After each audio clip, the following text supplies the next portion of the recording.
para nos renovar nossa economia e manter o que nós temos, mas renovar também é rol de enseñanza tá crucial. Eta menente bisa dia sine qua non, sin jebo nota logre. Exemplo mais claro de renovação econômica, como está usa como exemplo de Sul-Coreia.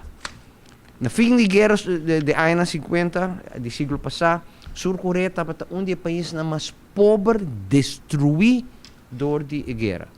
Um dos países mais pobres. Awe, 60 anos depois, quase 70 anos depois, Sul-Coreia é um dos países economicamente mais desenvolvido, tecnologicamente mais avançado e uma qualidade de vida mais alta que o país da região e do mundo. Com a logre. Claro, nós conhecemos produtos tecnológicos, técnicos de Sul-Coreia enorme, auto, televisão, câmera, you name it. Está basado, sin embargo, arriba renovação de enseñanza. Enseñanza é um rol maneira como um trampolim. Está ponemos um salto grande, mais rápido. Sem enseñanza, vou por avançar, pero mais lento. Nós escolhe para fazer salto. Para Kiko, para sobra, nós quer para banda de economia, de turismo e refineria, mas lhe é possível nós desenvolver outro não.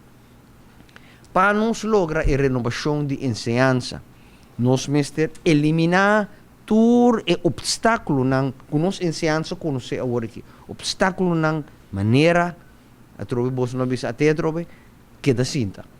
Nós mestre que eliminar que da cinta maneira nós temos agora aqui. É um instrumento organizatório. De mais que 300 anos bieu, basar arriba e pensamento que tudo mucha tá igual. O qual não tem caso. Diz que nós aqui dentro da sala, nós não temos diferença no físico, mas nossa forma de vida, nosso interesse, nossa capacidade, nossa forma de sinha, de ler, de comunicar. De sistema atual, nossa enseñanza não toma sei suficientemente na conta. Consequentemente, nós trata tudo muito igual. Se são turcos, de mesma forma, de mesmo tempo, espera com o mesmo resultado. Sei simplesmente nunca atraja. Essa aqui é a Rubiano, o website